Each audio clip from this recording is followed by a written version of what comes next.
compañero igual dijo presente. Dígame de nuevo su pregunta, no la he entendido bien. ¿Qué pasa con otro compañero, Martínez? Ya, lo que pasa es que usted me estaba llamando mi apellido, yo respondí y al mismo tiempo respondió otro compañero. Bueno, cuando tienen el mismo apellido, llamo por el apellido y el nombre, así que no se puede confundir. Y Y quería saber eso. he llamado dos veces. Si la segunda vez no lo he llamado, quiere decir que la primera ya lo anoté. En la segunda, en la primera no estuve tan atento. La primera no estuvo, la segunda entonces, Sí, por eso quería saber a si la me de puso Dios, presente. queda la de Dios porque ya grabé y guardé. Ya listo, ingeniero. 46 participantes, dice aquí, o sea, 45 sin mí y 41 que tenía en la lista, está bien. Por una vez estamos más abajo en la lista que que en la sala. Bueno, hoy día nos toca, teníamos ya la próxima clase, teníamos que haber comenzado con tenido el primer parcial. Sin embargo, de vicerrectoría y de la decanatura acaban de avisar que se suspenden las clases presenciales y que por tanto no vamos a poder hacer el examen en el aula el viernes. Teníamos examen el viernes 27 a la hora de clase. Entonces, lo he postergado para el lunes 30 también a la hora de clase, o sea que a esta hora, a las 6:15, estaríamos dando examen en el matadero, ya para que todos sepan. Se está grabando de manera que no hay modo de que digan que no sabían. Muy bien, entonces se suspende el de viernes y pasa para el lunes. Ojalá que esto que está ocurriendo ahora ya se deje de ser, porque tenemos un ataque de calor muy fuerte y con el humo se hace prácticamente irrespirable, sobre todo para los niños y las personas que tienen problemas con la respiración. De todas maneras, se han incrementado enormemente la cantidad de gente que va a hacerse ver con los médicos por este problema. Es de esperar que pase para la próxima vez.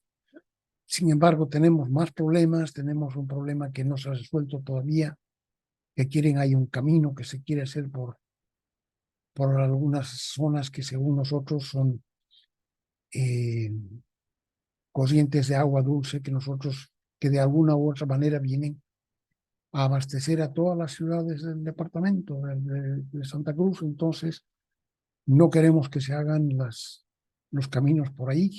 Es mucho más fácil hacerlo por otro lado, más barato, y ojalá que nos podamos poner de acuerdo con la gente de La Paz, porque parece que ellos están decididos a hacernos por donde para nosotros no es conveniente. Después ahí se está secando, acabo de ver hoy día un video, se está secando el Amazonas, el río Amazonas se está secando enormemente, casi en un lugar, dice, 7 afluentes del Amazonas se han secado esta vez todos al mismo tiempo. La gente que vivía alrededor del Amazonas, en en las proximidades, también va a tener que ser evacuada porque ya no tienen, ellos vivían del Amazonas. Entonces, cuando deja de haber agua, deja de haber pescado y deja de haber agua para que ellos también puedan tomar, ¿no? Ellos tenían a veces pozos, y son pozos probablemente de muy poca profundidad, estando a la orilla del río. Entonces, cuando se ha secado, deja de tener también los pozos, dejan de tener agua.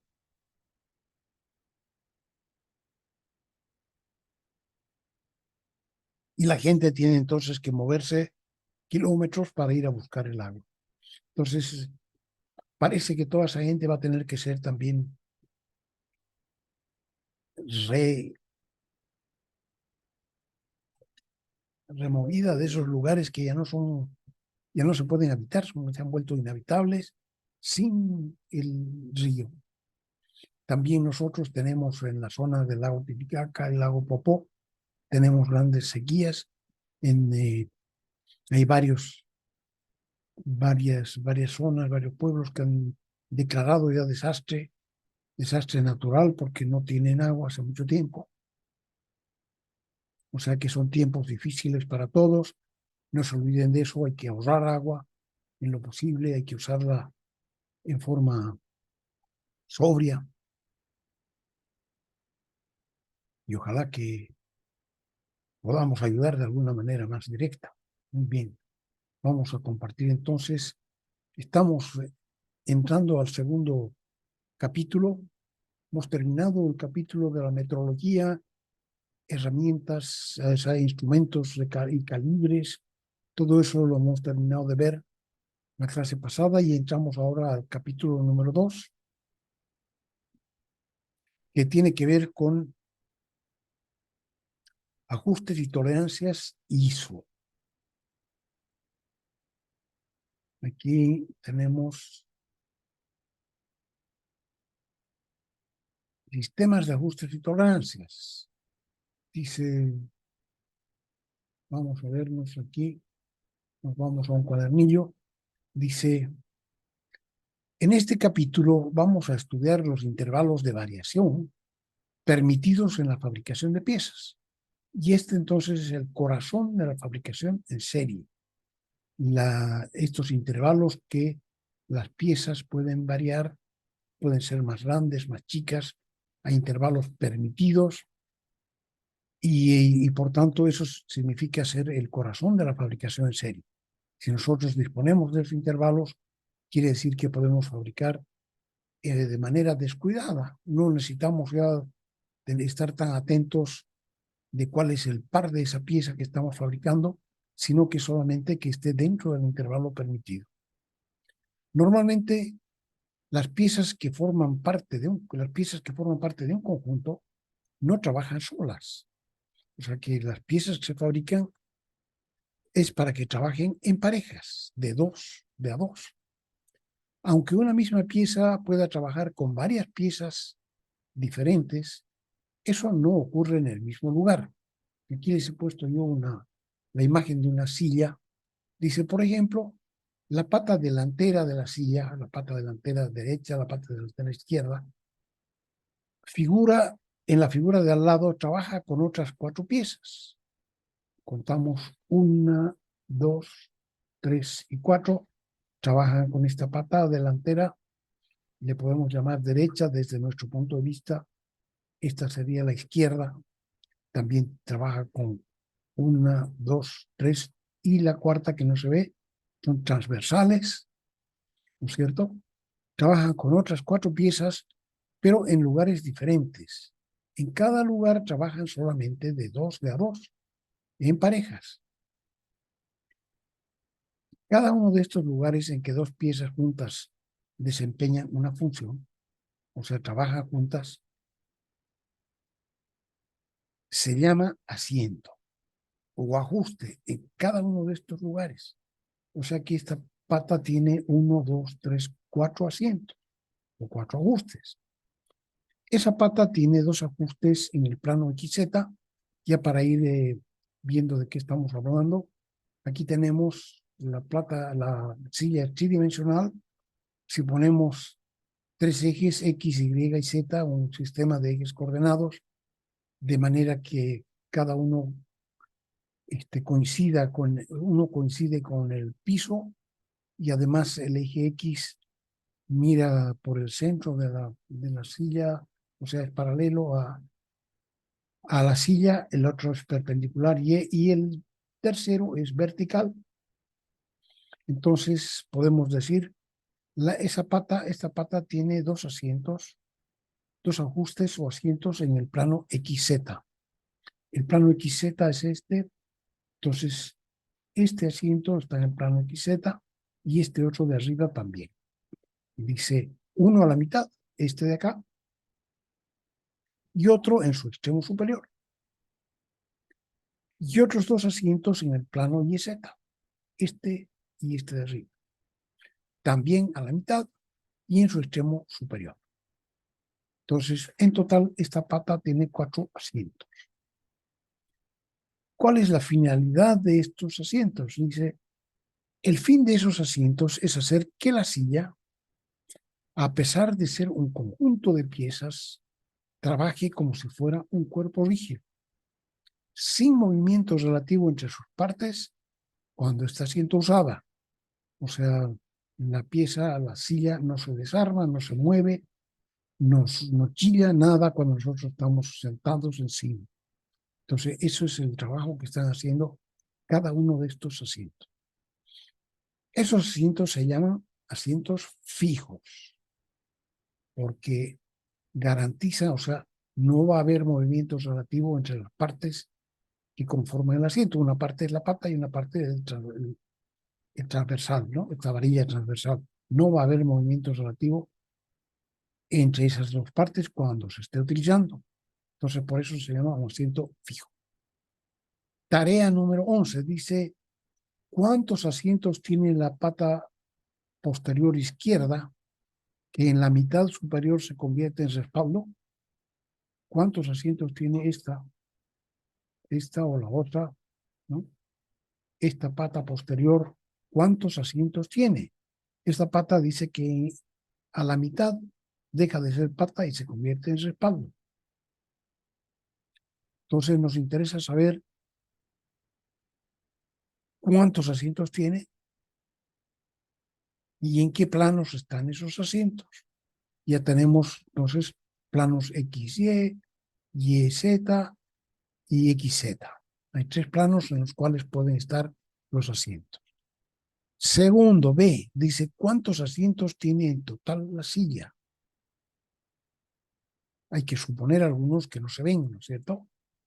Entonces, contando con esa suposición, hay que ver cuántos asientos tiene.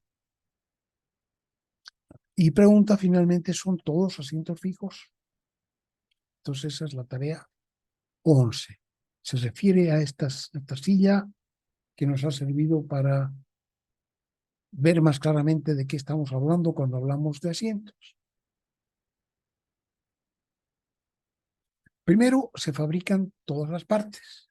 Supongamos que estamos haciendo un conjunto. Cualquier conjunto que fuera, la silla, puede ser una mesa, puede ser un escritorio, cualquiera. Entonces, primero, se fabrican todas las partes. Y a medida que se fabrican, se van probando. ¿Será? Una vez que todas las partes se han fabricado, entonces se han fabricado y probado, se arma el conjunto.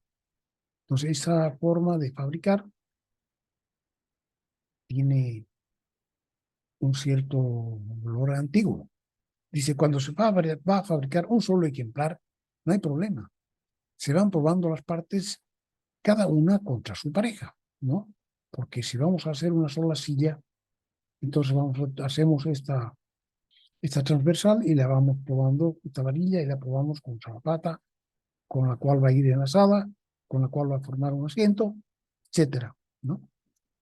Entonces, no hay problemas, se van probando las partes, cada una contra su pareja, hasta que queden bien. Si una quedó un poquito más grande, entonces la limamos un poco más. Aún así, en el ejemplo de la silla hay 2 patas delanteras, ¿no? Y 2 patas traseras. Entonces, no sería prudente cambiar la izquierda con la derecha al momento de armarla, ¿no? Podría ser que no ajustara bien, porque hemos probado cada parte contra su pareja. Entonces, si nosotros cambiamos algunas cosas sí y otras no, ¿no? Estas no las cambiamos, pero cambiamos la pata la una por la otra. Entonces podría ser que algunos de los asientos no quedaran bien. Lo mismo sucede con las varillas transversales. Si se cambia la izquierda con la varilla izquierda con la varilla derecha, o la delantera con la trasera, o la del respaldar inferior con la intermedia, entonces, a ver, aquí, ¿qué cosas se podrían cambiar? Esta varilla derecha con la izquierda, la varilla delantera con la izquierda, con la trasera. Todas esas cosas se podrían, o inclusive si tiene el mismo largo o no tiene el mismo largo, se podrían confundir y cambiar una con la otra, ¿no? Entonces aquí también, esta con el otro lado, esta delantera con la trasera, estas 2 partes que son parte ya del respaldo, sea, hay muchas cosas que se podrían confundir. No sería prudente cambiar izquierda por derecha, podría no gustar bien. Lo mismo con las varillas transversales. Si se cambia la izquierda con la derecha, o la delantera con la trasera, o la del respaldar inferior con la intermedia, cualquiera de esos cambios podría originar, por ejemplo, que una pata o una varilla quedara suelta. Podría ser así, ¿no? ¿Por qué? Porque la estamos poniendo donde no era. O que fuera tan grande la espiga, cada uno de esos asientos tiene una espiga y un agujero, ¿no? La espiga va dentro del agujero. Tan grande la espiga que no cupiera en el agujero. O en un caso extremo, entonces una que no ocupa porque es muy grande. O en el caso extremo, que tratemos de meterla nosotros, a meter de todas maneras la espiga y se rompa la otra parte. Entonces parece conveniente hacer lo que hacen los carpinteros, numerar cada una de las partes para saber con cuál hay que armar, dónde viene cada una de las partes. Para fabricar una docena de sillas, la cosa se complica si hay que numerarlas. Y si el pedido es de 200 sillas, de 2000 sillas o de 20.000 sillas, inicialmente, hace mucho tiempo, se fabricaba cada unidad como si fuera un pedido único. O sea que si le habían pedido una docena de sillas, cada una de las sillas se iba fabricando como si solo hubieran pedido una silla. Pero eso obligaba a numerar cada parte y cada lado y además de qué conjunto se trataba, ¿no? Si nos han pedido 12 sillas, entonces la silla número 1, la silla número 2, la silla número 3, la silla número 4, cada una tiene su conjunto de piezas, ¿no? Y claro, si no conviene cambiar la varilla de la izquierda por la derecha, menos va a convenir cambiar la varilla de la silla 5 con la de la 6 o de la 4, ¿no? Entonces, hay que numerar no solamente todas las partes para que no se puedan mezclar, y también hay que numerar el conjunto. Todas van a recibir, no sé, pues en alguna parte como primeras dos cifras, por ejemplo, el número 12, el número 10, si se trata del conjunto número 10. O sea, habrá que crear algún sistema que nos diga rápidamente de cuál conjunto se trata, ¿no? Para que si se ha perdido, se ha extraviado, la podamos inmediatamente poner donde corresponda. Y también para que cuando estemos armando, estemos seguros de que estamos usando las piezas que son de ese conjunto, ¿no? Entonces, inicialmente se fabricaba cada unidad como si fuera un pedido único, pero eso obligaba a numerar cada parte y cada lado y además numerar el conjunto. Por ejemplo, 2000 conjuntos. Habría que conservar todas sus partes juntas, porque la otra posibilidad sería, aquí dice, a medida que se iban fabricando, dice, primero se fabrican todas las partes, a medida que se fabrican, se van probando, pero aquí probando solamente. Una vez que todas las partes se han fabricado, se arma el conjunto.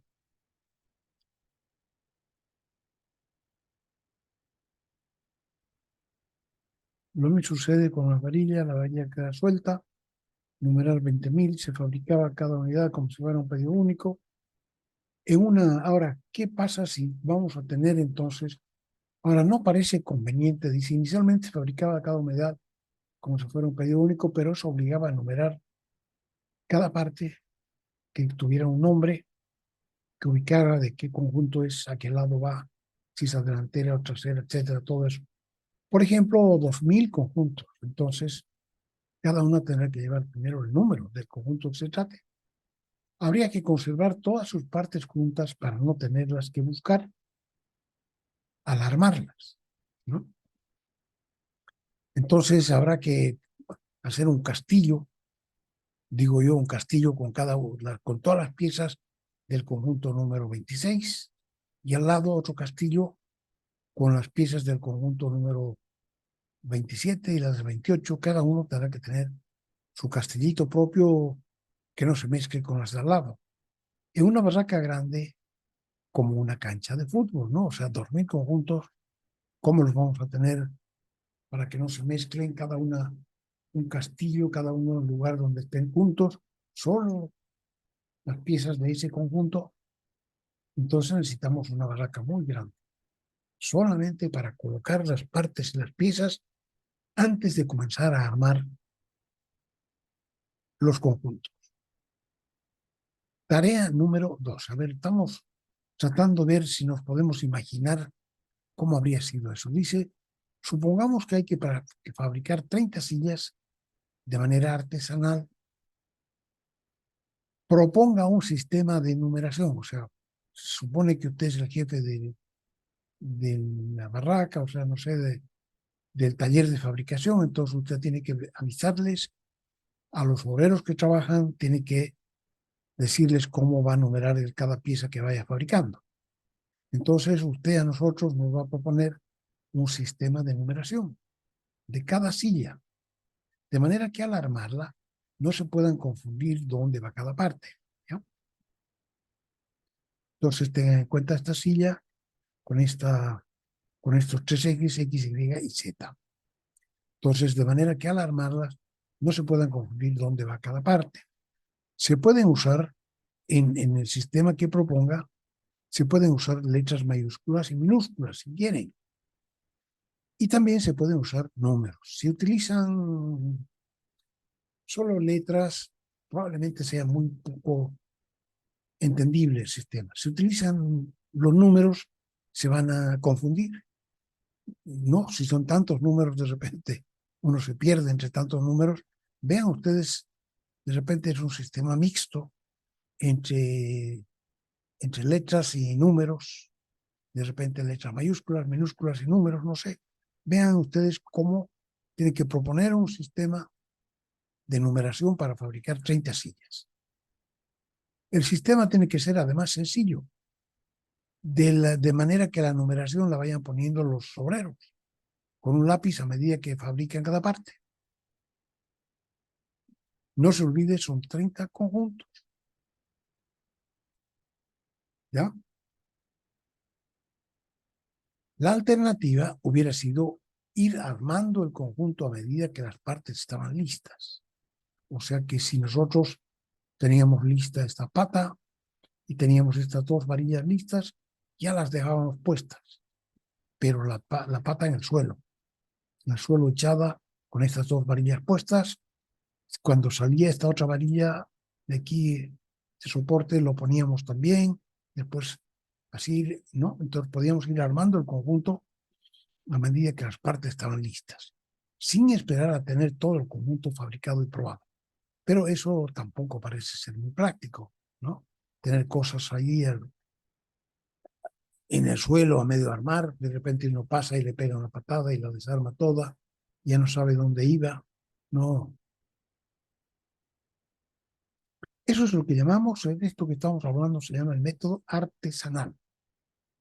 Y aquí estamos viendo dos rifles, dos fusiles del ejército. En algunos casos, mezclar o confundir las partes podría resultar ser fatal. Claro, en el caso de una silla también, pero bueno, pasamos un mal rato, pero nada más si se han mezclado las partes. Pero aquí en este caso, de verdad que podría resultar fatal el mezclar partes y piezas de los fusiles, no solo al fabricar los productos. ¿Qué ocurría en los ejércitos antiguos? Cuando usaban ya los arcabuces y los fusiles. Entonces, en los ejércitos, por ejemplo, cada soldado recibía un fusil y era responsable de su mantenimiento. O sea que él recibía casi el fusil como propio. No podía darle a nadie ese fusil, ni al de al lado, de manera que después de usarlo, tenía que desarmarlo, limpiarlo, engrasarlo y volverlo a armar. sin que se mezclara con las piezas del fusil de ninguno de sus vecinos. O sea que tenía que tener el cuidado de no mezclar sus piezas. Desarmar, limpiar, engrasar y volver a armar, sin que se mezcle con las piezas del vecino. Si eso sucedía, si se mezclaba con las piezas de alguno de los vecinos, lo más probable es que ya ninguno de los conjuntos pudiera funcionar correctamente. Ya no disparaban, se trancaban, no se podían armar, eran solo dolores de cabeza. O sea, eso no es que yo me esté inventando para contarles el cuento, eso ha sucedido durante mucho tiempo en los ejércitos que peleaban usando sus fusiles. Cada fusilero, cada soldado recibía su fusil y era responsable de ese fusil de que siguiera en funcionamiento después de cada batalla. La fabricación en serie, hace más de 220 años en realidad, el 2024 van a ser 230 años de que a un señor, un armero artesano, era un armero artesano, un señor que hacía fusiles, él fabricaba fusiles, pero la fábrica de fusiles era un negocio artesanal, no había ninguna fábrica para hacer, y los armeros eran artesanos. Entonces a un armero artesano, que se llamaba el señor Eli Whitney, se le ocurrió un método para fabricar fusiles de piezas intercambiables. Y se presentó con ese, se le ocurrió, hizo un método y excelente según él, y lo presentó al mando del ejército. Presentó al mando del ejército los primeros 10 fusiles en el 1974, hace 230 años. Y les hizo una demostración práctica de que las piezas se podían mezclar y remezclar y se podían intercambiar y los fusiles seguían funcionando igualmente bien. Fue la primera vez que nosotros sepamos que se fabricó en serie en el mundo. Nunca antes se había fabricado ningún conjunto de piezas con piezas intercambiables, que no había que tener miedo a que se mezclaran, se cambiaran, que pusiera a la izquierda. No, los fusiles seguían funcionando igualmente bien. Fue la primera vez que se fabricó en serie en el mundo. 4 años más tarde, en 1798, ya le habían dado su primer contrato para fabricar 1000 fusiles intercambiables. Mire, toda la cosa cambió, pues. Toda la cosa volvía muchísimo más fácil porque ya no había que estar teniendo miedo a qué pasaba todo el rato, ¿no? Y si echaba a perder una pieza, también se podía cambiar. Si perdía una pieza, también se podía cambiar. Lo que tenían guardado eran piezas intercambiables.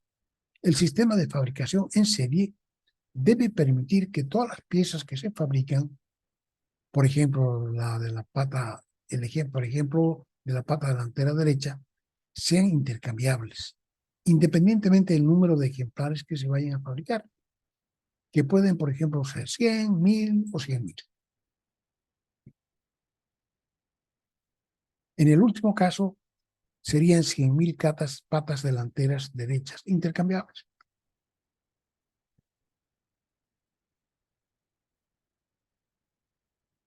Bueno, ¿y cómo al señor Whitney se le ocurrió un método? Tenía unos topes, porque él fabricaba, como se trata de acero y de madera, él fabricaba sus piezas en base a limas. Limas iba limando para dar forma, o sea, seguramente del taller de fundición o del taller de laminación, que se salían barras cuadradas, barras redondas. Entonces él tenía que convertirlas en fusiles. Entonces tenía varias formas para trabajar, pero estaría basado, tenía que hacer agujeros, tenía que limar con limas, ¿no es cierto? Iba limando hasta que le quedaban bien. Y entonces el método consiste en hacer que los agujeros y las espigas que conforman cada asiento puedan ser ligeramente más grandes o más pequeños. sin que esto afecte a la calidad del asiento. O sea, que todas las parejas que así se formen al azar sean asientos fijos. En este caso, el problema consiste en saber cuánto más grandes o más pequeños pueden ser los elementos, tanto el agujero como el eje. Y ese es un problema práctico, es un problema empírico de prueba y de error.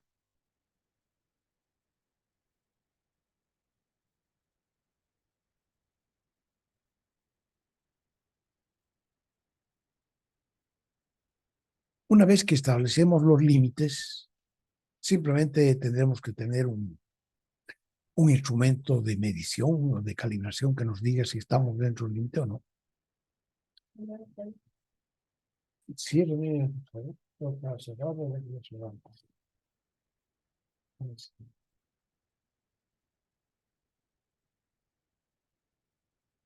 no, había que ir probando. El desarrollo de esta nueva estrategia de trabajo se basó por esto, no había caso, o sea que armar este sistema es cariñísimo, o sea, ¿cómo vamos a armar este sistema de prueba y error?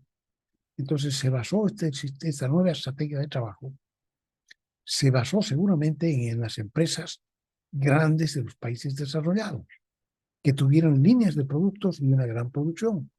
O sea, digamos, empresas que producían todos los años, todos los meses, todos los días, producían cocinas. Siempre producían los mismos modelos de cocinas, de 2, de 3, de 4 hornillas, con horno, sin horno, etc. Entonces, y todos los años iban fabricando nuevos modelos de sus, fabricaba televisores, fabricaba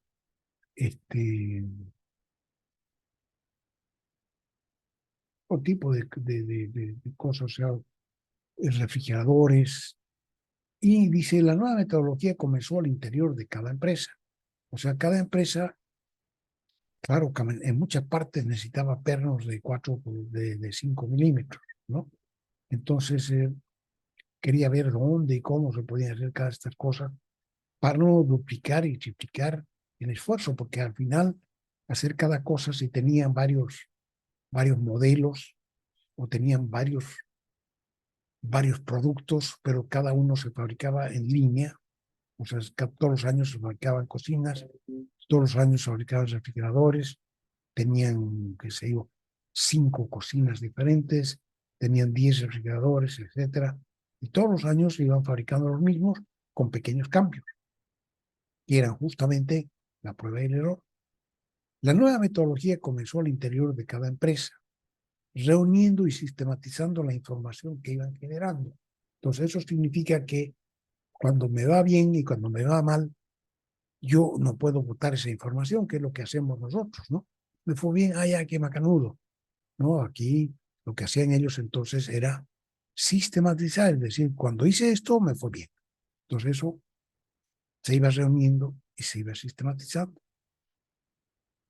Y luego se fueron formando grupos de empresas. Entonces, al interior de cada empresa iba sucediendo exactamente lo mismo. Y después ya empezaron a trabajar grupos de empresas. Grupos de empresas que trabajaban en los mismos rubros. Por ejemplo, todas las empresas que hacían televisores trabajaban lo mismo. Todas las empresas que hacían refrigeradores se pusieron de acuerdo para aprovechar lo que cada uno sabía y entonces, porque esto significaba que, por un lado, los productos que ellos tenían menos fallas, eran de mejor calidad, pero por otro lado también se abarataba enormemente el valor de cada producto, porque ya no había que estar probando cada una de las piezas que le quedara o no le quedara, ¿no? Esto era una forma de producir muchísimo más fácil, que prometía ser un verdadero motor de hacer mucho más económicos los productos. A eso les interesaba a ellos de todas maneras.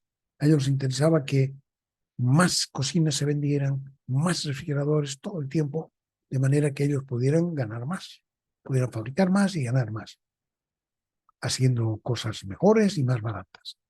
Entonces, reunían y sintetizaban la información que iban generando y luego entonces se formaron grupos de empresas que trabajan en el mismo rubro, agrupaciones industriales y también de profesionales. O sea, en muchos casos se ve en Europa, se ve en Estados Unidos, por ejemplo, ingenieros de fabricación de automóviles. Entonces, todos los ingenieros no necesitan ser ingenieros mecánicos, sino fabricar automóviles.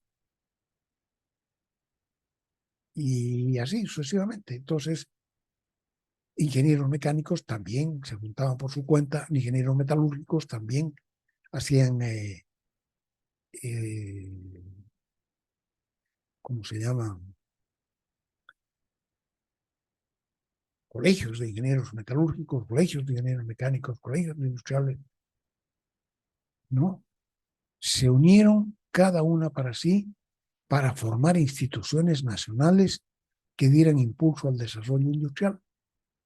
Probablemente las de fabricación de maquinaria y equipo, las del automóvil y las de las estructuras metálicas fueron las más importantes, porque ahí se fabricaba mucho. No todo el mundo fabricaba maquinaria y equipo, por ejemplo, para la minería, maquinaria y equipo para la agricultura. Entonces se necesitaba mucho, eran muy requeridas todo lo que tenía que ver también con máquinas y equipos de la línea blanca para los, para los hogares también. Entonces había muchos grupos, ¿no?, que estaban interesados en que esto se llevara a cabo en la medida en que se pudiera totalmente, completamente, y del automóvil, ¿no? Entonces no son solamente competencia, son competencia, pero ambos quieren trabajar de la menor forma, de la manera más racional posible. Las estructuras metálicas también. Entonces, podemos mirar aquí sistemas de autos, este es el texto. Dice, tomando en cuenta que no es posible fabricar dos piezas iguales, necesitamos, sin embargo, dice, asegurar que las piezas son intercambiables, que el conjunto que se arme con esas piezas va a cumplir la función para la que fue diseñada las piezas, por todas y cada una de esas piezas, y que la nueva economía de fabricación va a ser mejor que la anterior, que van a ser piezas mucho más económicas. Entonces, esto hizo imprescindible normalizar los límites del error, diciendo cuánto era posible equivocarse, digamos así, ¿no?, o tener una desviación, sin que por eso ya no se cumpliera la intercambiabilidad o que ya no se cumplía la función, etc. Entonces, permitiendo la fabricación en serie de partes y piezas con los límites de error lo más amplios posible. Claro, aquí se trata de hacer que lo que vamos a aceptar como bueno sea con los límites más grandes posibles. Mientras más pequeñito el intervalo bueno, más caro va a ser fabricarlo. Mientras más grande es el límite, ese intervalo, más fácil y más barato va a ser fabricar esas piezas, ¿no? Entonces, permitiendo la fabricación en serie de partes y piezas con los límites de error lo más amplios posible. Al comienzo de la fabricación en serie, cada país creó sus propios sistemas de normas. Algunos ejemplos dice, por ejemplo, ASA, American Standards Association. Fíjense, esta era una sola asociación privada americana de Estados Unidos de estándares, de normas. Entonces, los que fabricaban de todo tipo de cosas se juntaron en esta asociación, Asociación Americana de Normas, y algo totalmente privado. Y aquí después esta ASA se convirtió en la ANSI, ¿no?, porque después el Estado empezó a tomar también cartas en el asunto y dijo, esto no es algo que le compita y que le interese solamente a los privados, sino que Entonces esto ahora se llama American National Standards Institute. Es un instituto de normas americanas de estándares, ¿no? Esa es la ANSI, que ha venido después de la ASA, ¿no? La ASTM, American Society for Testing Materials. Entonces se hizo una sociedad que tenía que ver con pruebas de materiales. Sociedad Americana para probar materiales. La ASME, Sociedad American Society of Mechanical Engineers, todos los ingenieros mecánicos. Ahora se está abriendo a otras especialidades también, la ASME. Sigue llamándose Mechanicals, pero van entrando los ingenieros industriales, van entrando otros ingenieros que también trabajan cerca de la mecánica, ¿no? La ASME. Entonces, esta American Society for Mechanical Engineering también hacía normas, a pesar de que aquí su nombre no lo dice, ¿no? Los test de materiales también entonces hacen normas. La AFNOR, esto es la Asociación Francesa de Normalización, normas francesas. Die Deutsche Industrienormen, normas alemanas. DIN, normas francesas. AFNOR, normas británicas. British Standards Institute, también no es privado, sino que es un instituto nacional de normas británicas. Las NNI, Netherlands Normalisatie Institute, Instituto Neerlandés de Normalización. SAE, Society of Automobile Engineers, ¿no? Entonces, esto también es los ingenieros de todo tipo, químicos, mecánicos, industriales, que trabajan en el rubro de fabricación de automóviles, entran aquí. Y estos entonces producen normas también. Ustedes han visto los aceites SAE, ¿no? Normas aprobadas por esta sociedad de ingenieros fabricantes de automóviles. SCC, Standards Council of Canada. Esto también normas canadienses, de normas, estándares. La UNE, son Unión de Normas Españoles. La GIS, Japan Industry Standards, también una grande, muy grande. La IRAM, Instituto de Racionalización Argentino, IRAM, y Instituto Boliviano de Normas y Tecnología. Ahí. Antes se llamaba, creo, el IGNORCA, y ahora yo creo que se llama el IBNT, Instituto Boliviano de Normas y Tecnología Nacional. O sea, es una institución nacional, no es privada. Muchas de estas instituciones actúan únicamente en campos específicos y muchas otras duplican la actividad de normalización en un mismo país, dependiendo de la utilización de las partes y piezas. Claro, hay algunos que trabajan partes y piezas, por ejemplo, tornillos para automóviles. Hay otros que hacen los mismos tornillos, pero para estructuras. Le interesan los puentes, las torres. Entonces son los mismos tornillos, pero entonces de repente tienen diferencias. Desde luego, entonces había una institución que se ocupaba de lo que ocurría en los automóviles y otra la que ocurría con las torres, puentes, etc. Desde luego, las normas de los países desarrollados son en general adaptaciones de los menos desarrollados, son en general adaptaciones de las normas de los países más industrializados, debido principalmente a que el desarrollo de una norma de esta naturaleza requiere de mucha experiencia práctica y adicionalmente mucha experimentación. Y hay que ir guardando todos los resultados también, cosa que no sabemos hacer bien.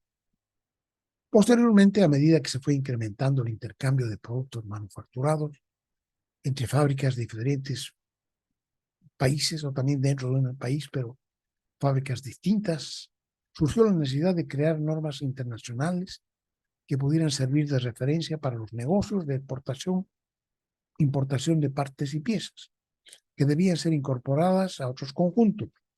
es decir, el desarrollo del mercado de partes y piezas. Entonces, todos pretendían también eso, porque es bien sabido que las fábricas de diferentes cosas no fabrican al 100% de sus productos, ¿no? Yo la otra vez, no sé ya cuánto tiempo hará, leía que la Toyota, por ejemplo, fábrica de automóviles, como ustedes saben, y en general vehículos de tracción, la Toyota tiene cerca de alrededor de 60.000 empresas que son sus proveedores. ¿Sí? O sea que la Toyota como tal no fabrica todas sus piezas, fabrica solamente el corazón de algunas piezas y el resto las hace fabricar en todas las partes del mundo. Algunas se fabrican en Brasil, otras se fabrican en Europa, otras fabrican en México, etcétera. ¿Quién fabrica? El que mejor oferta hace. Entonces, para eso había que tener normas que fueran comunes para todos, ¿no? Entonces, y eso al final venía a favor de todo el mundo porque era el desarrollo del mercado de partes y piezas. Entonces, hay empresas que no fabrican automóviles, pero fabrican partes y piezas para automóviles. Entonces, a ellos les convenía que hubieran normas que fueran aplicables a las piezas que ellos fabricaban, que entonces le permitieran competir en cualquier solicitud de fabricación de partes y piezas que apareciera. Entonces esas empresas, que son cualquier cantidad de empresas que son proveedores, que solo fabrican partes y solo fabrican piezas, ellos nunca han fabricado y no van a fabricar tampoco automóviles, pero sí fabrican partes y piezas que son compradas por otras empresas. Entonces es enorme el flujo de partes y piezas a nivel mundial.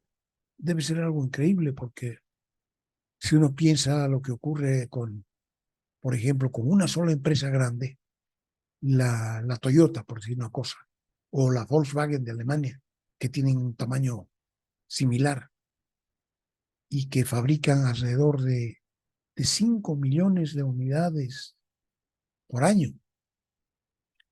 O sea que al año venden 5 millones de unidades y que no fabrique, ojalá fabricaran un vehículo 5 millones de veces, ¿no? Pero claro, tenían cuántos modelos diferentes tienen de automóviles de 2 puertas, de 4 puertas, de 5 puertas atrás. Jeeps, necesitan camionetas, camioncitos, camiones. O sea, tienen una cantidad enorme de modelos y de vehículos que sirven para diferentes cosas. Y cada una de esas cosas va siendo modificada, mejorada, cambiada al, de año en año. Entonces, ellos tienen un mercado de partes y piezas, para ellos fabrica mucha gente, pero ellos tampoco pueden ir guardando las piezas que les van entregando. Entonces, los japoneses, por ejemplo, crearon un sistema just in time, dice, llevaron las piezas justo a tiempo. O sea que justo a tiempo para ponerlas en el conjunto que se está armando. Entonces ya no se necesita guardarlas en porque para puro guardar las cosas se necesita un espacio tan grande que ninguna de las empresas tiene. Sería carísimo tener, entonces todas trabajan un poco de esta manera, ¿no? La llegada justo en el momento preciso en que se están requiriendo las partes y piezas para incorporarlas al conjunto. De esa manera surgió la Federación Internacional de Instituciones de Normalización, que se llama International Standards Organization, que conocemos nosotros como ISO. Y ISO adoptó el sistema de unidades, el sistema métrico como sistema de unidades de la organización, que es una federación, la Federación Internacional de Organizaciones de Estandarización, adoptó como sistema el sistema métrico decimal, y el que fue a su vez adoptado por todos los países miembros de la organización. O sea que, ¿quiénes son miembros de ISO? Miembros de ISO son los países. Todos los países que quieren comercializar con otros países, entonces son miembros de esa organización.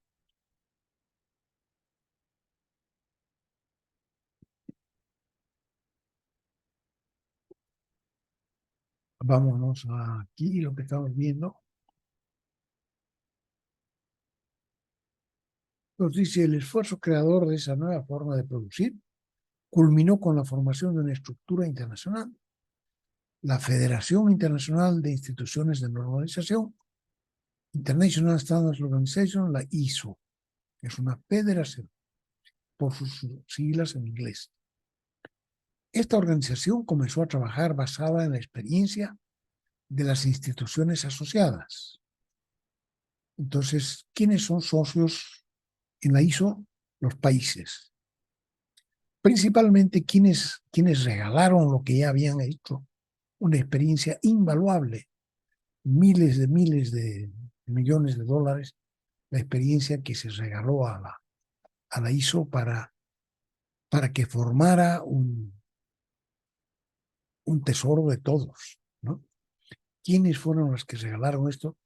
Entonces, esta organización comenzó a trabajar basada en la experiencia de las instituciones asociadas, principalmente la alemana, Deutsche Industrienormen, la DIN, y la francesa, AFNOR. Entonces, las dos que trabajaban con metro, porque como se decidió que el metro iba a ser el patrón, entonces las dos que trabajaban con metro, la alemana y la francesa, fueron las principales que regalaron al comienzo todo lo que tenía la ISO. De esta manera se han ido creando normas ISO. ¿Cómo se crean? Se toman por consenso entre los socios, deben ser aprobadas por el sistema legal de cada país. O sea que, para que rijan en cada país estas normas, no solamente tienen que ser aprobadas por el sistema ISO, que las toma por consenso entre los socios, sino que los socios, una vez dice, tienen que ir y llevarse a cada país para que el sistema legal de cada país las apruebe y sean ley en ese país. Toda la información empírica acumulada por los socios, además, esta es la mayor belleza de bueno, no la mayor belleza, sino que hemos recibido la gran donación de las industrias y del saber alemán y francés, ¿no? Y además, entonces, ya en la norma ISO dice: toda esta información empírica acumulada por los socios se volcó a un procedimiento matemático. O sea que todo eso se convirtió en ecuaciones matemáticas, funciones, que permite utilizar con provecho y ventaja toda la información, no solamente a los países avanzados, sino también a los países y empresas de menor desarrollo técnico. Dice: de esta manera, ISO adoptó como sistema el sistema métrico. ISO inició su trabajo. Bueno, por aquí dice que en realidad las nuevas normas que se van haciendo, desde luego, las van haciendo también los países que tienen mayor desarrollo, y que lo que hacen también es ayudar a los países de menor desarrollo técnico a poder adaptar esas normas a lo que está sucediendo, a lo que sucede en cada uno de esos países, ¿no? Espérenme 5 minutos, vamos a hacer un alto, porque estoy viendo que hay movimiento.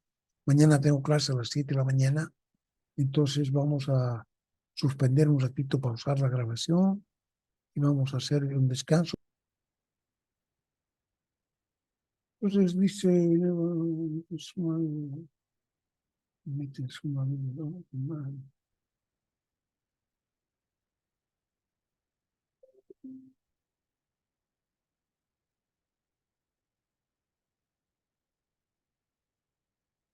esto cancelamos.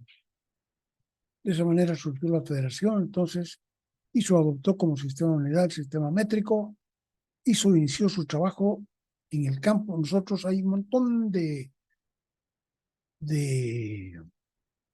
procesos industriales en los que trabaja ISO, ¿no? Estándares, normas, para todo, para lo que se pueda imaginar, casi gracias, acaba trabajando el ISO, ¿no? Sobre todo que ustedes ya saben que entonces los socios de ISO son los países y que entonces para que una norma ISO que se desarrolla, ¿dónde se hacen las normas ISO? Muchas veces el ISO mismo encarga a las diferentes empresas que conforman los diferentes países que son socios, porque los países muchas veces tampoco tienen todos los equipos necesarios para hacer las normas. Entonces probablemente se encargan a distintas empresas la formulación de esas normas. Y entonces eso pasa después tiene que aprobarse por consenso en las reuniones del sistema internacional ISO. Y una vez que se han aprobado por consenso, entonces cada país la lleva a sus sistemas legal y las hace aprobar en su sistema legal, ¿no? Si necesitan aprobación por el Congreso, todas esas cosas tienen que ser aprobadas para que estas normas sean después, pasen a ser una ley. Entonces, trabajan en todos los campos y nosotros vamos a ver solamente lo que tiene que ver. Aquí nosotros tenemos, en Bolivia se conoce más el ISO por un montón de otras cosas, por ejemplo, que dice, por ejemplo, inclusive resulta que la Casa de Camba tiene ¿no? una aprobación de norma ISO, o sea, ha sido aprobada por la norma ISO, pero no tiene nada que ver con nosotros. Ellos trabajan, por ejemplo, o sea que lo que ISO certifica en ese caso es que él cumple, que la Casa del Camba y los que tengan pueden cumplir lo que prometen, ¿no? Entonces, eso es lo que puede certificar ISO, que cumplen lo que ellos dicen que van a hacer, ¿ya? Entonces, en este caso, nosotros vamos a solamente trabajar en el campo de los ajustes y tolerancias. Ya hemos visto que los ajustes son piezas trabajando juntas que deben cumplir una determinada función dentro de un conjunto, y las tolerancias son los errores de tamaño, de forma que pueden tener las piezas que conforman los ajustes. Entonces, este capítulo nuestro se llama ajustes y tolerancias. Ajustes son pares de piezas que trabajan juntas, es un ajuste, un asiento, y las tolerancias son los desvíos tolerados de cada una de las piezas que forman un asiento.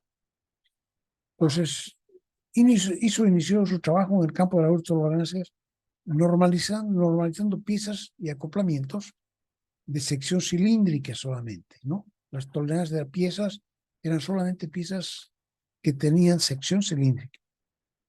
Pero después se generalizó. Nosotros, por ejemplo, con las piezas que hemos visto para la silla, ninguna de esas es cilíndrica.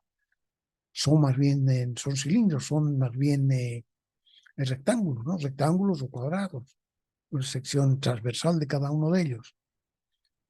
Entonces, se generalizó, o sea que los ajustes y tolerancias ya no necesitan que las piezas sean de sección cilíndrica, sino que pueden ser de cualquier tipo de sección, pueden ser rectangular, pueden ser elíptico, puede ser cualquier forma. Entonces se generalizan los conceptos de cualquier sección transversal. A estos sistemas de ajuste y tolerancias no importan qué sección transversal tengan las piezas de que estamos nosotros hablando. Entonces, de esa manera ha pasado a definirse agujero simplemente es la pieza que contiene a la otra pieza y eje la pieza contenida por la otra pieza. Entonces, de esa manera no hay ninguna definición de una forma que tengan que tener.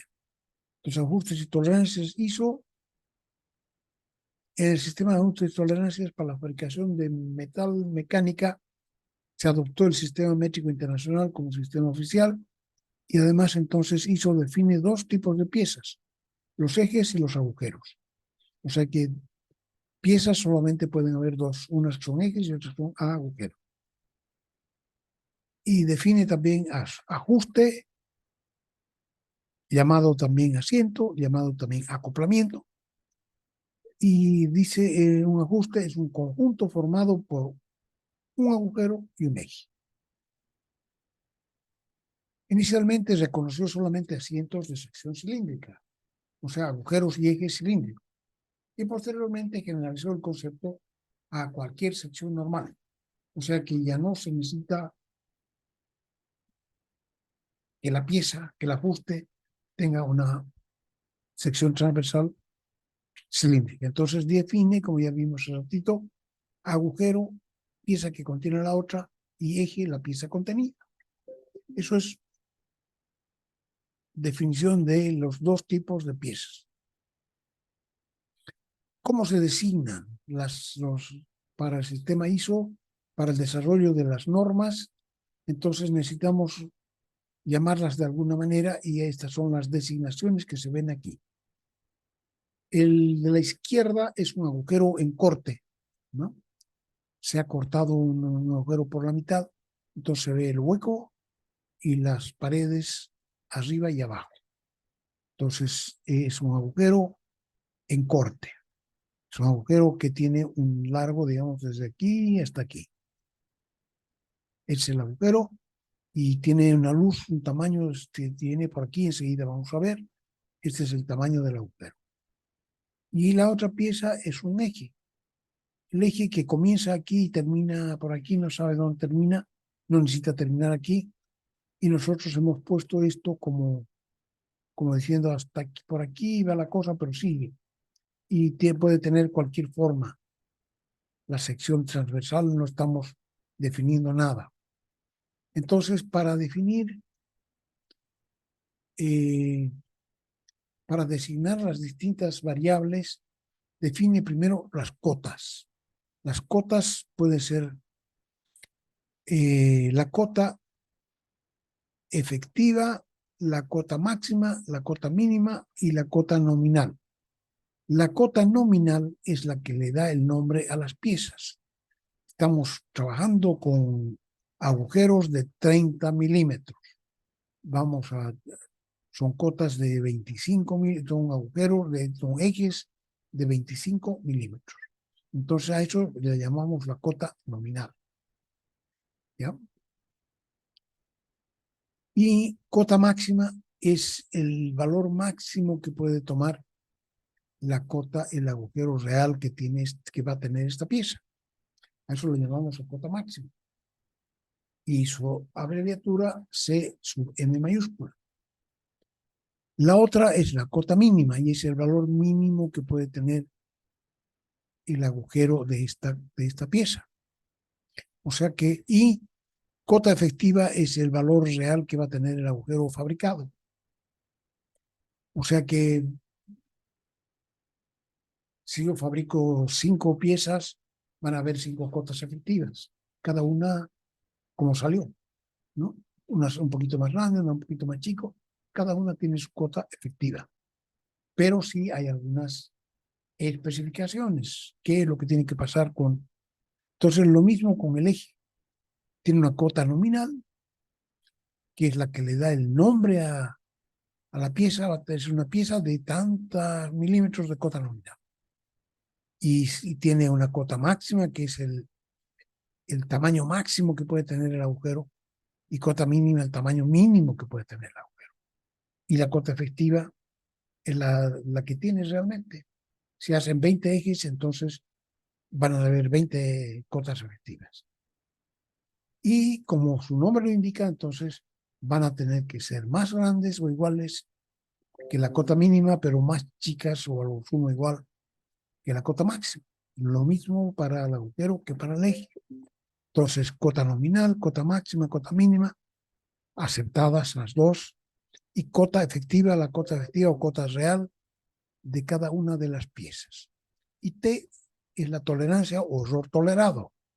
Al error tolerado le llamamos simplemente tolerancia. Después, entonces la cota nominal está emparentada con la línea cero, que es la roja. A partir de ahí y desde la línea cero hasta la cota máxima se llama la diferencia superior.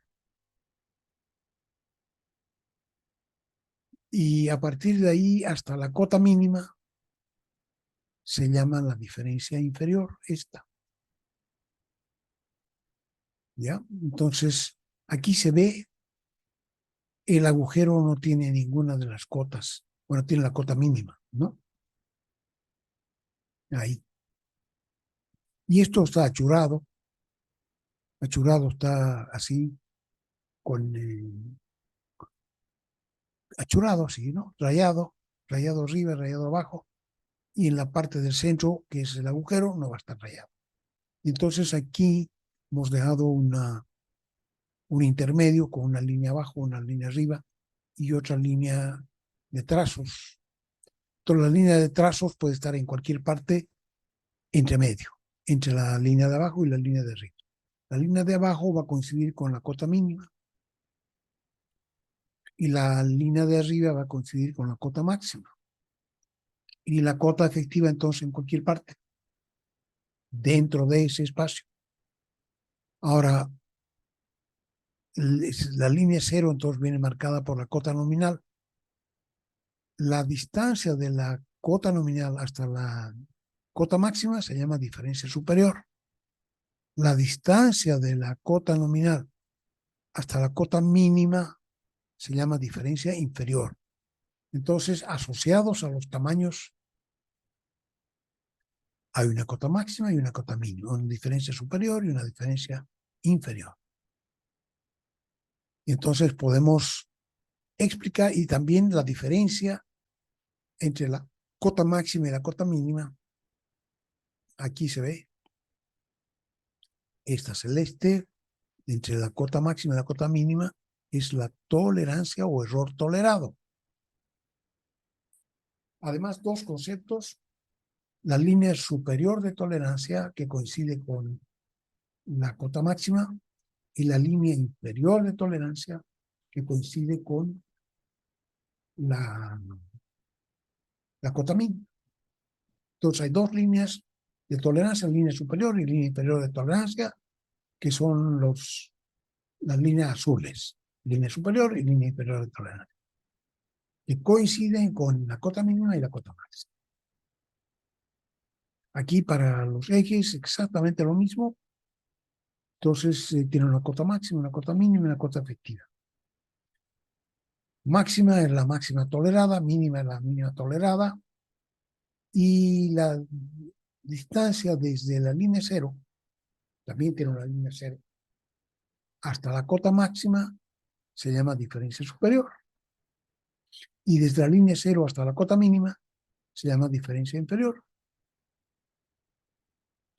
Y entre la cota máxima y la cota mínima, entre estas dos, está la tolerancia.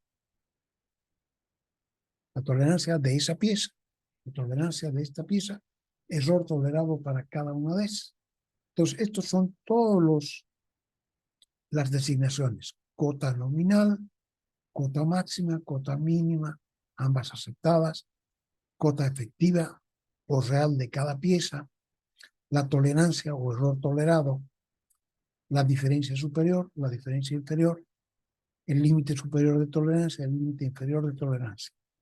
el error tolerado se denomina tolerancia. Entonces, por eso mismo, el error tolerado nunca puede ser negativo. Siempre es una cantidad positiva el error tolerado. Las relaciones. La cota efectiva va a ser mayor o igual que la cota mínima, pero menor o igual que la máxima. La tolerancia va a ser igual a la cota máxima menos la cota mínima. La diferencia superior es la cota máxima menos la cota nominal. Y la diferencia inferior es la cota mínima menos la cota nominal. También abajo dice, entonces, de esas dos últimas podemos especificar la cota máxima va a ser la cota nominal más la diferencia superior. Y la cota mínima va a ser igual a la cota nominal más la diferencia inferior. Entonces, ustedes ya se podrán dar cuenta, las cotas son siempre positivas. Cota nominal, máxima, mínima, efectiva, todas son siempre positivas y además la tolerancia. A diferencia de las diferencias. Las diferencias, si están aquí, por ejemplo, desde la cota nominal hasta la máxima, van para arriba. Entonces quiere decir que esa es el límite superior de tolerancia está encima. Entonces quiere decir que la diferencia superior es positiva. Y aquí también la diferencia inferior va para arriba. O sea que ambas dos en este caso, para esta pieza, para este agujero, diferencia superior y diferencia inferior son positivas. Aquí, en cambio, desde la línea cero hasta la cota máxima tenemos que bajar. Entonces esta diferencia superior va a ser negativa y también hasta la cota mínima tenemos que bajar. Desde la línea cero a la cota mínima hay que bajar más. Entonces aquí tanto diferencia superior como diferencia inferior son negativas. La tolerancia, en cambio, siempre es cota máxima menos cota mínima. No importa dónde esté. Siempre es cota máxima menos cota mínima. Siempre entonces va a ser positiva.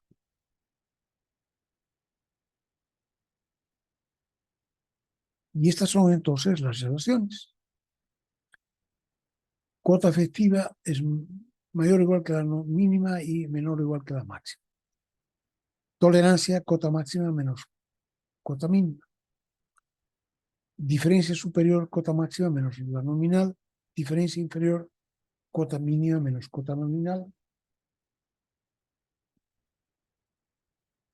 Y podemos expresar la cota máxima como la cota nominal más la diferencia superior. De aquí estamos despegando. Cota máxima es cota nominal más diferencia superior. Y de aquí estamos despegando cota mínima, es cota nominal más diferencia inferior. O sea que estas dos son estas dos. Y aquí estamos, si ponemos aquí cota máxima, ponemos esto de aquí, nominal más diferencia superior. Y cota mínima ponemos esto de aquí, nominal más diferencia inferior. No se van a ir las cotas nominales y va a quedar diferencia superior menos diferencia inferior. O sea que la tolerancia se puede expresar como cota máxima menos cota mínima, pero también como diferencia superior menos diferencia inferior. Por ejemplo, calcular diferencia superior, inferior y tolerancia y dibujar cualitativamente las piezas. Aquí se está viendo 60. Otra cosa que vale la pena que la miremos inmediatamente, las cotas se expresan siempre en milímetros, no en micrómetros. O sea que las cotas son grandes.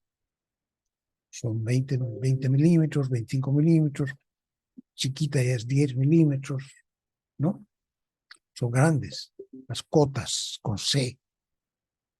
Y las diferencias y la tolerancia son pequeñas, pequeñitas, entonces vienen en micrómetros. Aquí lleva este ejemplo. Primera pieza tiene una cota nominal de 60, con una cota máxima de 60 a 224 y una mínima de 60 a 150. Si nosotros calculamos entonces la diferencia superior, es cota máxima menos la cota nominal. Será entonces 0,224 multiplicado por 1000. 224. De acuerdo con esta ecuación, diferencia superior, máxima menos nominal. Entonces, máxima menos nominal, pero expresada en micras. Y la diferencia inferior es mínima menos nominal. 60, 150, menos 60, quedan 150 micras. Y si restamos la cota máxima menos la cota mínima, o la diferencia superior menos la diferencia inferior, quedan 74. Y si sumo ahora yo 150 más 74, queda 224. Entonces, todos estos son micras. Y va a ser agujero número 1. Entonces, con estas cantidades yo puedo poner aquí un dibujito suponiendo que va a ser un agujero. Entonces, tiene una cota nominal de 60, hemos dicho. Tiene una cota máxima de 60 a 224 y una cota mínima de 60 a 150. Así va a ser. O sea que todas las piezas que yo acepte van a estar en esta zona azul. Ninguna va a estar aquí abajo. Ninguna va a tener 60. O sea que, a pesar de llamarse cota nominal, la pieza no necesariamente va a tener que tenerla entre las que aceptadas. Aquí en ese dibujo, 60 no se acepta. Si yo entrego una pieza de 60, la bota. No sirve para nada. Solamente hay piezas de 60, 150 hasta 60, 224. Por ejemplo, 60, 152 se acepta. Por ejemplo, 60, 160 se acepta. 60, 200 se acepta. Todas esas que vayan entre mayor o igual que el 150 y menor o igual que el 224. ¿No? Entonces, para la segunda, 110. Entonces, aquí dice agujero número 1. Entonces, se supone que ustedes van a hacer, ya van a ver la tarea. Seguimos con el siguiente. Cota nominal 110, máxima 110, 148, mínimas 110, 085. Tiene diferencia superior, que es la máxima menos la nominal, 148. Diferencia inferior, mínima menos la nominal, 85. Y diferencia superior menos diferencia inferior, o cuota máxima menos cuota mínima, 63. Es el error tolerado. La que sigue son 230 milímetros, la cota nominal. Y esta, la máxima son 230, 290 y la mínima 230 exactos. De manera que la diferencia superior va a ser 230, 290 menos 230, va a ser 290. Y la mínima va a ser 230 menos 230, va a ser 0.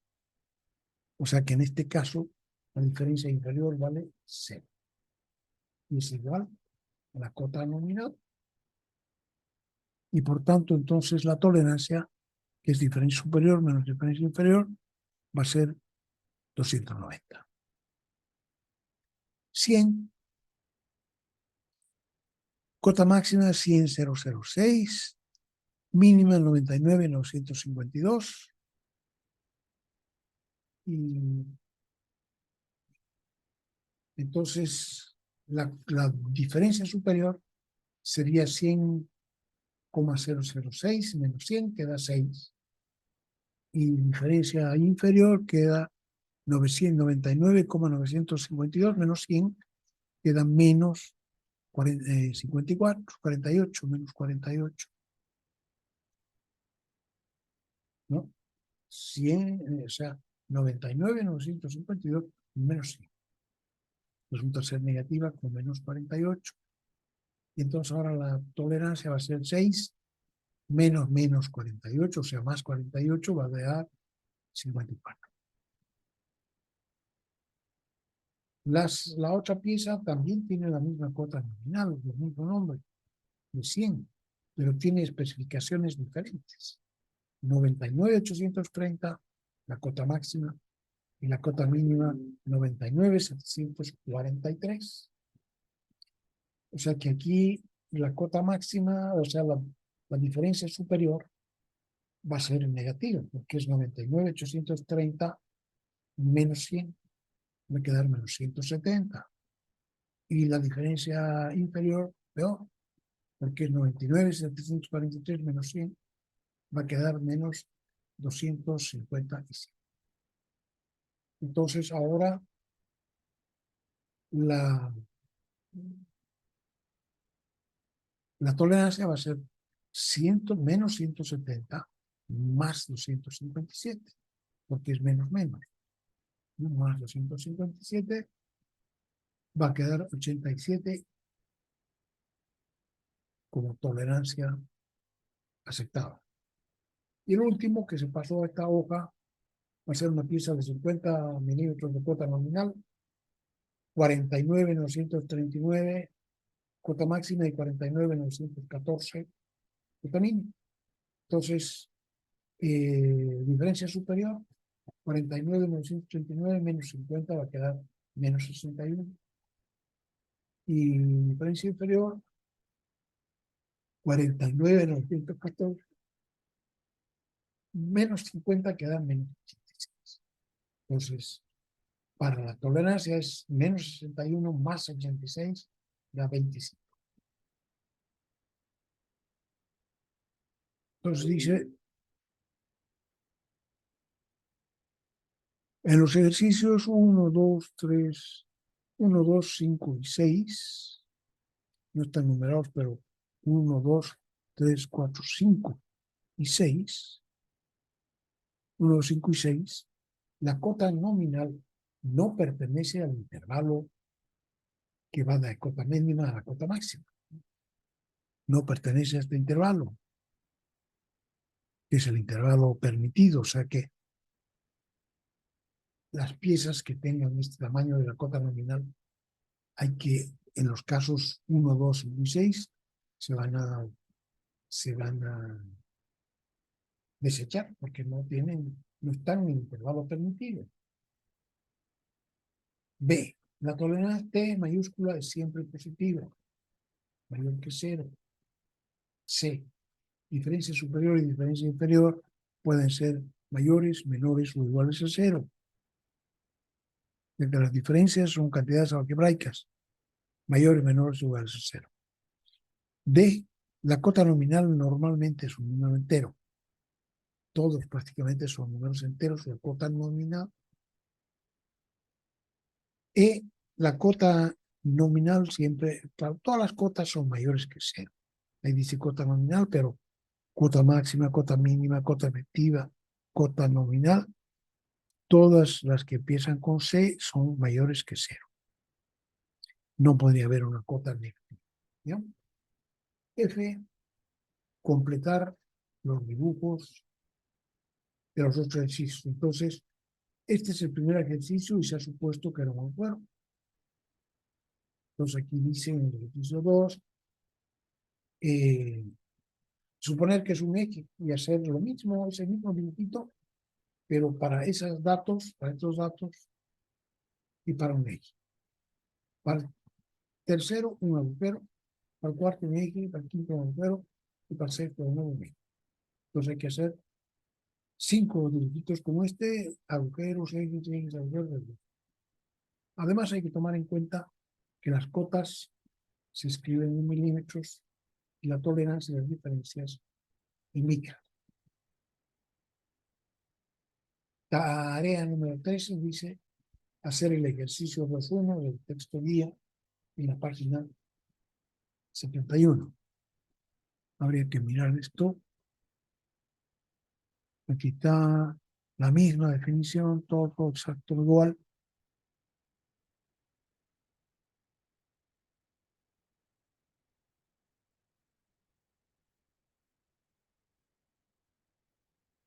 Así, el nombre de todas las piezas es su cota nominal, seguida de otros caracteres. Ninguna debe tener un tamaño mayor que la cota máxima ni menor que la cota mínima. La cota real de cada pieza se denomina nota efectiva, cota efectiva. Error tolerado se denomina tolerancia. Relaciones ya las conocemos. Estas son equivalentes.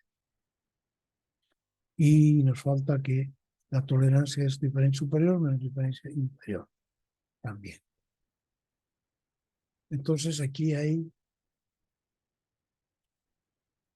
para estos ejemplos dice calcular, ejercicio 2.1, calcular para cada ejemplo la tolerancia de las diferencias superior e inferior y hacer un esquema de cada pieza, suponiendo alternadamente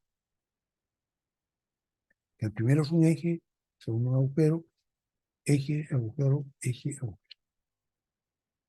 Y así sucesivamente.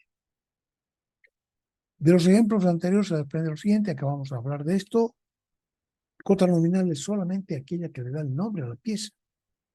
A partir de ella se encuentra la línea cero o línea base para la medición de las diferencias. A partir de esa línea se miden las diferencias. Puede darse el caso de que la cota nominal ni siquiera esté entre los productos y van a ser aceptados, como en varios de los ejemplos. La tolerancia es siempre una cantidad positiva, ya que es igual al error tolerado. Las diferencias superior e inferior pueden ser positivas, negativas o cero, según sea que la cota en cuestión máxima para la diferencia superior, mínima para la diferencia inferior, sean mayores o menores que la cota nominal o coincidan con ella. Dimensiones nominales bajo norma. Las normas ISO cubren solamente dimensiones nominales de 1 a 500 milímetros. Fíjense, interesante. O sea que las normas ISO no tratan solamente desde 1 milímetro hasta medio metro, 500 milímetros. Bueno, eso ya es harto porque, claro, o sea, ¿quién utiliza asientos de menos de 1 milímetro de cota nominal? Imagínense una pieza, por ejemplo, si nos animamos y nos imaginamos relojes pulsera que tienen punteros, entonces, o algunos otros instrumentos que tienen ejes con punteros. Entonces, el eje del puntero es muy delgadito, puede ser que tenga menos de 1 milímetro, que aquí dice a partir de 1 milímetro. Y piezas que tengan 500 milímetros, medio metro de diámetro, por ejemplo, medio metro de longitud, son piezas enormes, grandes. O sea que las normas ISO cubren solamente dimensiones que van de 1 a 500 milímetros. Pero hay que recordar que aquí en este intervalo de 1 a 500 milímetros se encuentra más del 95% de las piezas que se fabrican en todas partes. Yo creo que será un 98 por ahí. O sea que cubren prácticamente todo lo que... Y además dice, en caso de necesidad, dimensiones que queden fuera de ese intervalo pueden ser encontradas en normas nacionales, como la DIN o la AFNOR, para dimensiones en sistema métrico, o alguna norma americana como la ANSI para dimensiones en pulgadas. Entonces, eso es ya lo que vale la pena decir. Dimensiones bajo. Entonces, tarea 13, el ejercicio 2.1 del texto guía, dimensiones bajo norma, intervalo de 1 a 500. Otras dimensiones fuera de ese intervalo se pueden buscar, ya sabemos, en el AFNOR o en DIN. Y si fueran inglesas, en la ANSI, American National Standards Institute, o la British Standards Institute, para dimensiones en pulgadas. Entonces, acepta solamente de 1 a 500 y para poderlos tratar de una manera más adecuada, en lugar de tratar 500 tamaños diferentes, los divide en grupos dimensionados. Para el cálculo de las tolerancias, hizo agrupado las cotas nominales en la serie corta. Esta es la serie corta, en base a grupos preexistentes en la norma DIN. Y el saldo como producción de números preferidos de Renard. Ya sabemos lo que son los números de Renard. R10, texto guía, página 72 y siguientes. Entonces, ya la DIN tenía hecho desde esto hasta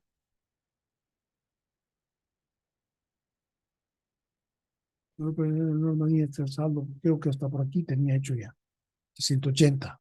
Y solamente de 180 para más arriba, más grandes, 250, 315, 400 a 500.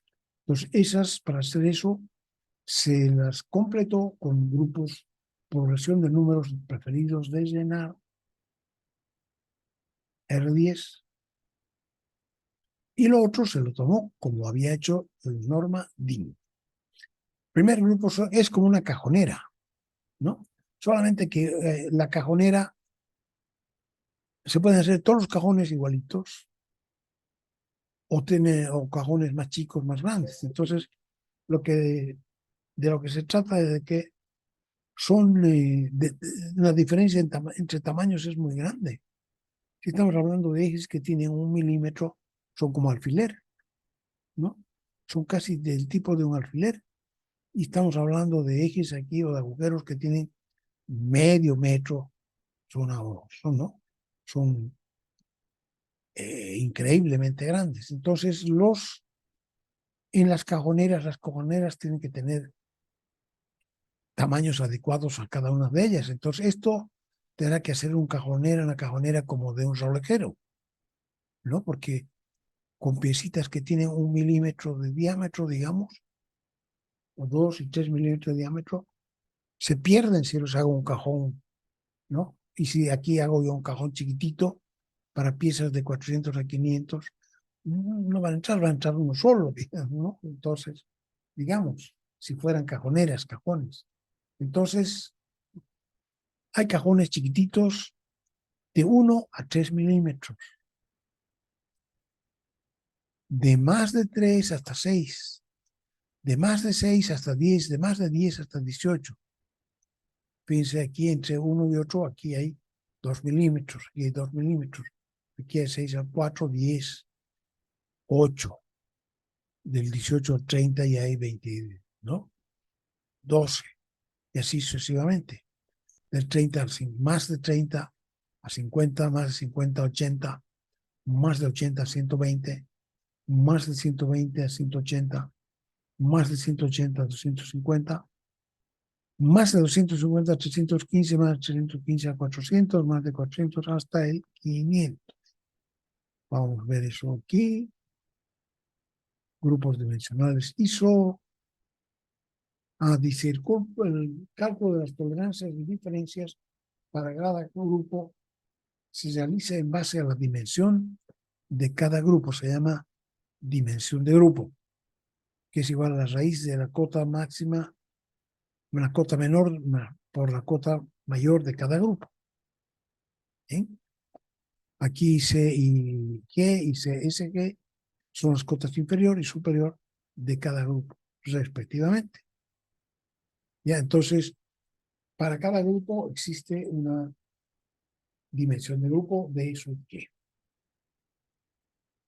es la raíz cuadrada de la cota menor por la cota mayor de ese grupo. Grupos de la serie corta. Entonces, aquí también dice, la serie corta se utiliza siempre para la determinación de las tolerancias, o sea que cuando queramos calcular tolerancias, nunca vamos a usar una serie larga o serie completa. solamente vamos a usar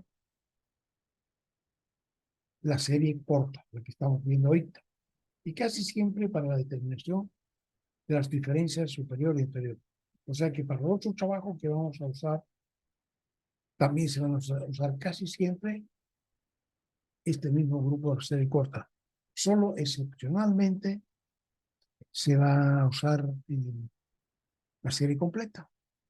Entonces, para su construcción, ISO tomó la división existente de las normas nacionales, el sistema DIN del 1 hasta el 180.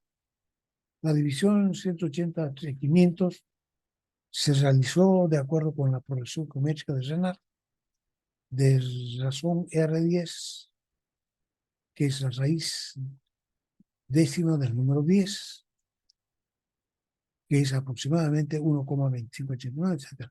Ya sabrán cómo se forman los que han hecho la tarea. Los grupos de la serie corta se conforman de la siguiente partición del intervalo de 1 a 500. 1 a 3, 3 a 6, 6 a 10, 10 a 18, 18 a 30, 30 a 50, 50 a 80, 80 a 120, 120 a 180. Aquí eran las alemanas, 180 a 250, 250 a 315, 315 a 400 y 400 a 500. Fíjense, aquí de 400 a 500 hay 100 milímetros, ¿no? El objeto más chico que entra ahí tiene 400 milímetros. Mayor de 400. Aquí dice hasta 400, pero aquí dice 401. O sea, más de 400 hasta 500. O sea que ¿cuántos tamaños están aquí? 401, 402, 403, 100 tamaños hasta el 500. Y aquí ¿cuántos tamaños están? El 1, el 2 y el 3. Solamente 3. Y aquí el 4, 5 y el 6. Porque es más de 3, dice. Más de 3, el 4, 5 y el 6. Aquí 6, más de 6, el 7, el 8, el 9, el 10. Hay que tomar en cuenta que son números también reales, ¿no? Que puede ser cualquiera con 3 decimales. Entonces, pero fíjense que la cajonería está hecha de acuerdo al tamaño de los clavos que van a ir adentro, de los ejes que van a ir adentro, ¿no? Aquí ejes chiquititos de 1 milímetro de ejes que se pierden ahí en el cajoncito, un cajón chiquitito de 1 a 3. Entonces solamente acepta de 1, de 2 y de 3. En el segundo cajoncito, de más de 3, 4, 5 y 6. En el tercer cajoncito, de más de 6, 7, 8, 9, 10. Etcétera, etcétera, etcétera. Pero en los cajones grandes va a ir cualquier cantidad de, ¿no? Aquí el 315 al 400, de más de 315 al 400, van a 85. O sea que van a haber 85 números.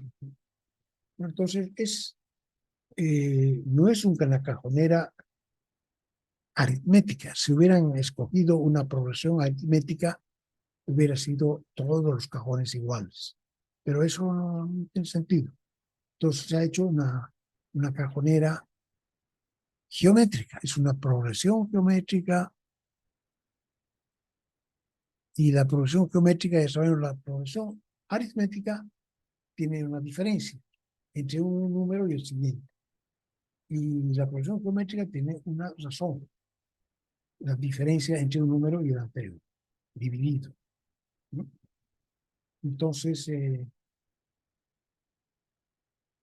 es mucho mejor para este tipo de cosas utilizar progresiones geométricas y no aritméticas.